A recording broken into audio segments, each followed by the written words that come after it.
Hi friends, నా పేరు సుబోజ. నేను 1Kకి దగ్గరలో ఉన్నాను. ప్లీజ్ అందరూ సబ్స్క్రైబ్ చేసుకొని నన్ను సపోర్ట్ చేయాలని కోరుకుంటున్నాను.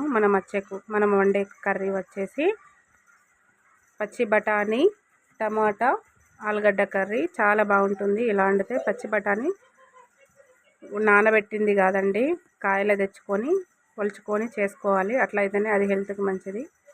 అది ఎలా చేసుకోవాలంటే ఆయిల్ వేసి ఫస్ట్ పోపిత్తులు, తర్వాత జీలకర్ర ఆవాలు వేసుకోవాలి. తర్వాత ఉల్లిగడ్డలు వేసుకొని రెడ్ కలర్ వచ్చేంత వరకు వేయించుకోవాలి. తర్వాత పచ్చిమిర్చి వేయించుకోవాలి.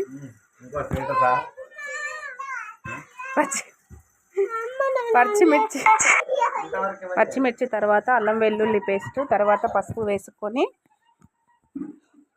వేయించుకోవాలి. ఆ తర్వాత ఒక 2 మినిట్స్ తర్వాత పచ్చి బఠానీలు కూడా వేయించుకోవాలి. అవి కాస్త టైం పడుతుంది పచ్చి బఠానీలు వేయడానికి. అవి షాప్లో దొరికే బఠానీలు తీసుకొచ్చుకొని నానబెట్టుకోవద్దండి. అవి హెల్త్కి మంచిది కాదు. ఫుడ్ కలర్ కలుపుతారు కాబట్టి పిల్లల హెల్త్ అయినా మన హెల్త్ అయినా ఖరాబ్ అవుతుంది. అందుకోసమనే బఠానీకాయనే, ఇప్పుడు సీజన్ కదా, బఠానీకాయ తెచ్చుకొని చేసుకోవాలండి. అదే బాగుంటుంది. కొంచెం టైం పడుతుంది, కలర్ చేంజ్ అవుతుంది. అవి వేగడానికి కలర్ చేంజ్ అయితే అది వేగినట్టు లెక్క. ఆ తర్వాత ఆలుగడ్డ వేసుకోవాలి. 1/2 కేజీ పచ్చి బఠానీకి 1/2 కేజీ ఆలుగడ్డలు అయితే కరెక్ట్గా సరిపోతుంది. కర్రీ బాగుంటుంది కూడా.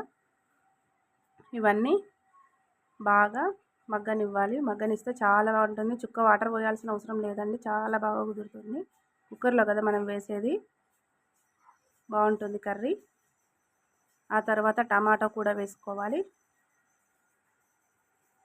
టమాటా కూడా ఒక 5-6 వేసుకుంటే సరిపోతుంది. కొంచెం గ్రేవీ ఎక్కువ కావాలనుకున్న వాళ్ళు 1/2 కిలో అలా వేసుకుంటే సరిపోతుందండి. నేను కొంచెం మా పిల్లలకి గ్రేవీ కావాలనిపిస్తుంది కాబట్టి కొంచెం ఎక్కువనే వేసాను నేను. చూడొచ్చు మీరు. ఇవి కూడా ఒక 5 మినిట్స్ మగ్గనివ్వాలి. ఇందులోనే తర్వాత కారం, తగినంత కారం, పచ్చిమిర్చి వేసుకున్నాం కాబట్టి కొంచెం తక్కువనే వేసుకుంటే సరిపోతుంది. లైట్గా కారం వేసుకోవాలి. ఆ తర్వాత సాల్ట్,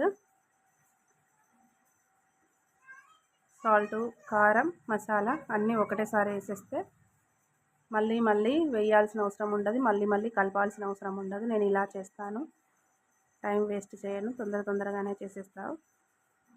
ఆ తర్వాత ఒకసారి ఒక 2 మినిట్స్ పాటు కలిపేస్తే అన్నిటికీ ఉప్పు, కారం, మసాలా అన్నీ పర్ఫెక్ట్గా అంటుతుంది కాబట్టి అన్నీ ఒకటేసారి కలిపేస్తే సరిపోతుందండి. ఆ తర్వాత ఒక 5 మినిట్స్ అట్లనే ఉంచాలి. ఉంచిన తర్వాత కొంచెం వాటర్ బయటకు వస్తుంది, రిలీజ్ అయితే వాటర్, అప్పుడు కుక్కర్ పెట్టేసుకోవాలి.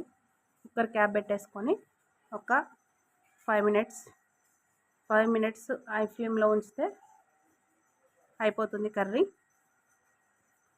పర్ఫెక్ట్గా ఉడికేస్తుంది. 5 మినిట్స్ తర్వాత కుక్కర్ విజిల్ తీసి చూపిస్తాను మీకు.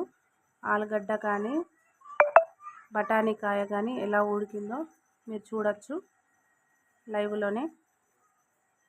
చాలా అంటే చాలా బాగా కుదిరింది కర్రీ. నాకైతే, నా పిల్లలకు కానీ నాకు కానీ చాలా బాగా నచ్చింది. మా ఆయన కూడా అన్నాడండి చాలా బాగుంది కర్రీ అని. మీరు ఇలా కూడా ఒకసారి ట్రై చేయండి. చుక్క కూడా వాటర్ పోయాల్సిన అవసరం లేదు. 5 మినిట్స్లో కర్రీ కూడా అయిపోతుంది. చూడండి ఎంత వాటర్ వచ్చేసాయో. కుక్కర్ పెట్టేస్తే వాటర్ అలా అవే వచ్చేస్తాయి, మనం పోయాల్సిన అవసరం లేదు. చూసారా, ఆలుగడ్డ ఉడికేసింది. మీకోసం బఠానీ కూడా చూపిస్తాను చూడండి. చూసారా, బఠానీ కూడా చాలా బాగా ఉడికేసింది. ఒక 5 మినిట్స్ అయితే ఆ వాటరు దగ్గర పడుతుంది, అప్పుడు స్టవ్ ఆఫ్ చేసుకుంటే సరిపోతుంది.